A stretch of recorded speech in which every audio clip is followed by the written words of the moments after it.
Friends, welcome to this channel. तो आज हम पढ़ेंगे मोदी मेथड के बारे में। मोदी मेथड ऑप्टिमल सॉल्यूशन निकालने के लिए यूज़ किया जाता है। तो with the help of given example हम देखेंगे कि कैसे ऑप्टिमल सॉल्यूशन फाइंड आउट करेंगे by using Modi method. Okay, तो हमारे पास ये प्रॉब्लम दी हुई है। हमारे पास सबसे फर्स्ट स्टेप ये रहेगा कि चेक करेंगे बैलेंस्ड है या नहीं। अगर बैलेंस्ड तो हम फर्दर सॉल्व करते हैं, अगर नहीं तो उसे बैलेंस करते हैं। ठीक है, तो सबसे फर्स्ट क्या होता है, हमें इनिशियल बेसिक फिजिबल सॉल्यूशन निकालना होता है। मोस्टली हम किसी भी मेथड से फाइंड आउट कर सकते हैं। जो हमारे पास इनिशियल बेसिक फिजिबल सॉल्यूशन निकालने के लिए 5 मेथड दिए हुए होते हैं। मोस्टली वेब मेथड यूज़ किया जाता है। तो देखो, इस प्रॉब्लम का हम सबसे पहले initial basic feasible solution find out करेंगे with the help of VAM method. ठीक है, हमने लास्ट वीडियो में वेब मेथड का यूज़ करके initial basic feasible solution already निकाल लिया था। तो अगर आपने नहीं देखी तो प्लीज़ मेरी लास्ट वीडियो देखें। देखो, हमारे पास एलोकेशन यहाँ आई है और हमारे पास इनिशियल बेसिक फिजिबल सॉल्यूशन कितना आया है, 779 आया है। ठीक है, इनिशियल सॉल्यूशन ये आया है हमारे पास। सेकेंड स्टेप होता है हमारे पास चेक फॉर नॉन डीजेनरेशन। ठीक है, नॉन डीजेनरेशन के लिए कैसे चेक करते हैं, सबसे पहले हम देखते हैं कि नंबर ऑफ एलोकेशन कितनी है। नंबर ऑफ एलोकेशन अगर हमारे पास m+n-1 है तो हमारे पास, और सारी जो एलोकेशन वो इंडिपेंडेंट है, तो हमारे पास वो नॉन डीजेनरेशन का केस हो जाता है। ठीक है, नंबर ऑफ एलोकेशन कैसे देखेंगे, देखिए m+n-1, m क्या है, number of rose plus number of column -1।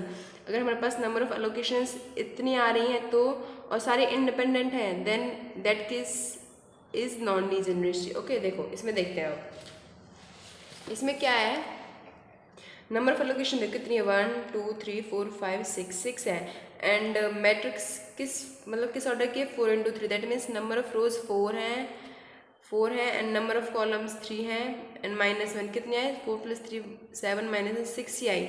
मतलब नंबर ऑफ जो हमारे पास एलोकेशन वो कितनी है, m+n-1 है और सारे इंडिपेंडेंट है। इंडिपेंडेंट कैसे होती है, अगर वो कोई लूप फॉर्म ना करे। मतलब देखो, हम जैसे ये वाले एलोकेशन लेंगे, देखो जैसे कि हमारे पास ये लोकेशंस दी हुई हैं। अगर हम यहाँ से स्टार्ट करें तो ये हमारे पास यहाँ से यहाँ जाएगा, इस लोकेशन के पास यहाँ से यहाँ जाएगा, यहाँ से यहाँ वापस उसी के पास आ गया। दैट मीन्स एक लूप फॉर्म हो गया। तो अगर लूप फॉर्म हो जाता है तो वो लोकेशंस हमारे इंडिपेंडेंट नहीं है। अगर लूप फॉर्म नहीं होता, देखो जैसे इसमें यहाँ से स्टार्ट करेंगे, यहाँ पे यहाँ आया, यहाँ से यहाँ से अब कहीं नहीं जा सकता, तो मतलब सारे इंडिपेंडेंट है हमारे पास। कहीं से भी स्टार्ट कर लो, लूप फॉर्म नहीं होगा। ठीक है, जैसे अगर यहाँ से करें तो यहाँ से यहाँ पे गया, यहाँ से फिर कहीं नहीं जाएगा। दैट मीन्स जो ये एलोकेशन है वो इंडिपेंडेंट है। अगर लूप फॉर्म हो जाता है तो हमारे पास क्या होती है, वो हमारे पास डिपेंडेंट होती हैं। ओके, अब देखो यहाँ पे अगर हम यहाँ से स्टार्ट करें, यहाँ से यहाँ पे जाएगा, यहाँ से यहाँ जाएगा, यहाँ से यहाँ से यहाँ, कोई लूप फॉर्म नहीं हो रहा। मतलब वापस जो वो लूप है वो उसी के पास नहीं आ रहा, कोई क्लोज पाथ नहीं बन रहा है। तो हमारे पास क्या है, इंडिपेंडेंट है। तो हमारे पास सारी लोकेशंस इंडिपेंडेंट हैं और नंबर ऑफ एलोकेशंस कितनी है, m+n-1 के इक्वल। तो हमारे पास ये क्या है, केस ऑफ नॉन डीजेनरेसी है। ठीक है, नंबर ऑफ एलोकेशंस कितनी है, m+n-1 and all the allocations are independent, hence non degeneracy का। ठीक है, थर्ड स्टेप होता है to find U I and V J for non empty cells. Non empty cells के लिए हमें U I and V J find out करना होता है। नॉन एम्प्टी सेल्स मतलब जहाँ जिन सेल्स में एलोकेशंस हुई, मतलब की हुई हैं। ठीक है, तो हमारे पास ये सेल्स जहाँ पे एलोकेशन की हुई हैं, तो इनके लिए यूआई एंड वीजे निकालेंगे। वो कैसे निकालेंगे, सबसे पहले हम कोई भी एक रो ले या फिर कॉलम रो लेते हैं जहाँ पे ज़्यादा नंबर ऑफ एलोकेशंस है। ठीक है, इन सब में क्या है, दो तो हम कोई भी आर्बिट्रेरी चूज़ कर लिए। हमने लेट सपोज हमने यहाँ पे ये वाली रो चूज़ कर ली, तो हमने एक जो U1 है उसको हम 0 कंसिडर कर लेते हैं। 0 कंसिडर कर लिया। अब इनकी हेल्प से निकालेंगे। देखो 10 - 0 क्या आएगा, 10 यहाँ पे आ जाएगा, बीज निकल जाएगा। 60 - 10 50। इसका मतलब क्या है कि जो ये इनका सम है वो इसके अंदर के इक्वल आना चाहिए। ठीक है, अब देखो 20, इसमें से अगर इसको माइनस करेंगे तो 10 यहाँ पे क्या आएगा, 10 आ जाएगा। एंड इस कॉलम के लिए 40 - 50 -10 एंड यहाँ पे 8 - 10 -2, यहाँ पे 19 - 0 19। हमारे पास सारे यू एंड वी से निकल गए। ठीक है, यू एंड वी से निकलना है, यू एंड वी से ऐसे निकलते हैं। सबसे पहले कोई भी एक आर्बिट्रेरी 0 मान लेंगे, फिर उसके अकॉर्डिंग निकालेंगे, जैसे कि 10 यहाँ पे 10 है तो 10 माइनस 0 10, 60 माइनस 50 10, 20 माइनस 10 10। इसका मतलब क्या होता है कि इन दोनों का सम अंदर वाले सेल के इक्वल आना चाहिए। 10 और 50 का सम इसके इक्वल आएगा।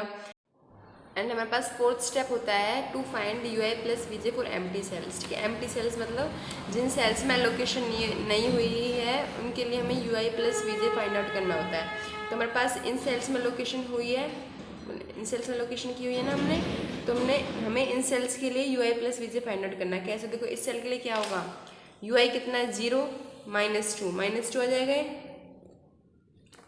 इसके लिए 0 एंड -10, 0 प्लस -10 इक्वल टू -10।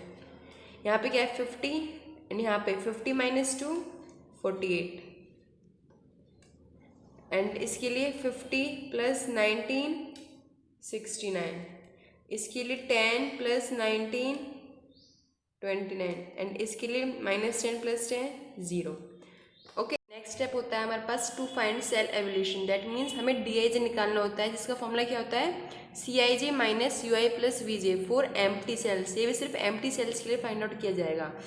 ठीक है, देखो ये हमारे पास CIJ की टेबल है जो एम्प्टी सेल्स है, मतलब यहाँ पे हमारे पास एलोकेशन की हुई है लेकिन ये हमारे पास एम्प्टी है। तो हमने यहाँ पे एक्चुअल कॉस्ट लिख ली जो हमारे पास सबसे फर्स्ट टेबल में गिवन है, मतलब जो हमारे पास क्वेश्चन में गिवन है वो कॉस्ट लिख लिया यहाँ पे। एंड यू आई प्लस वीजे जो अभी फाइंड आउट किया है हमने नॉन एम्प्टी सेल्स के लिए, सॉरी एम्प्टी सेल्स के लिए। तो DIJ का फॉर्मूला क्या होता है CIJ minus UI plus VJ, मतलब इसमें से इनको माइनस करना है। देखो 30 minus 2 30 minus minus plus 30 plus 2 क्या आएगा 40, तो यहाँ पे क्या आ जाएगा, यहाँ पर आ जाएगा 40। ठीक है, अब देखो 50 माइनस माइनस प्लस 50 प्लस 10 60, यहाँ पे 60 आ गया। यहाँ पे 70 माइनस 69 1, 30 माइनस 48 यहाँ पे कितना आएगा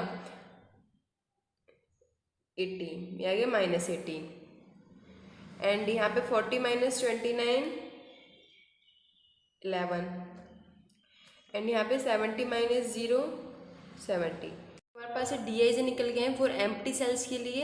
अगर देखो फिर उसके बाद देखो क्या होता है, इसके बाद हमारे पास कुछ पॉइंट्स आते हैं। मतलब देखो अगर हमारे पास सारे DIJ पॉजिटिव आ जाए, मतलब ये जो DIJ जितने भी कॉस्ट हैं सारी पॉजिटिव आ जाए, तो हमारे पास जो इनिशियल सॉल्यूशन है वो हमारे पास ऑप्टिमल सॉल्यूशन होता है। अगर हमारे पास DIJ ग्रेटर देन 0 नहीं आता है, दैट मीन्स पॉजिटिव नहीं आता है, कोई नेगेटिव आता है, कोई भी एक कॉस्ट कोई भी एलिमेंट नेगेटिव आता है, तो हम उसे कैसे सॉल्व करते हैं। देखो यहाँ पे 18 माइनस में आया है, दैट मीन्स ये सॉल्यूशन है वो ऑप्टिमल नहीं है, इसको हम और फर्दर सॉल्व करना पड़ेगा। तो कैसे करेंगे, तो क्या करेंगे, सबसे पहले हमें जो जिस सेल में नेगेटिव आया है उसको टिक कर लेंगे। ठीक है, उस सेल को हम टिक कर लेंगे, मार्क कर लेंगे। और जितनी भी एलोकेशन की है ना हमने, मतलब इनिशियल बेसिक फिजिकल सॉल्यूशन निकालते टाइम, जैसे देखो हमने जो जो एलोकेशन करी है, मतलब 5 यहाँ पर लोग 2 2 10 7 8 इनको नोट आउट कर लेंगे। ठीक है, इसमें नेगेटिव है सेल में, तो हमने यहाँ पे क्या किया, यहाँ पे हमने इसको हमने मार्क कर दिया और यहाँ पे कॉस्ट असाइन करेंगे इसको, जो होगी प्लस थीटा यहाँ पे हम एलोकेशन देंगे। और क्या करते हैं हम, जहाँ पे जो सेल हमने मार्क किया ना यहाँ से हम एक लूप फॉर्म करेंगे। देखो यहाँ से कहाँ जाएगा, यहाँ से यहाँ, यहाँ से यहाँ, यहाँ से यहाँ, यहाँ से, तो एक लूप बन रहे तो हम इस लूप को बना लेंगे। ठीक है,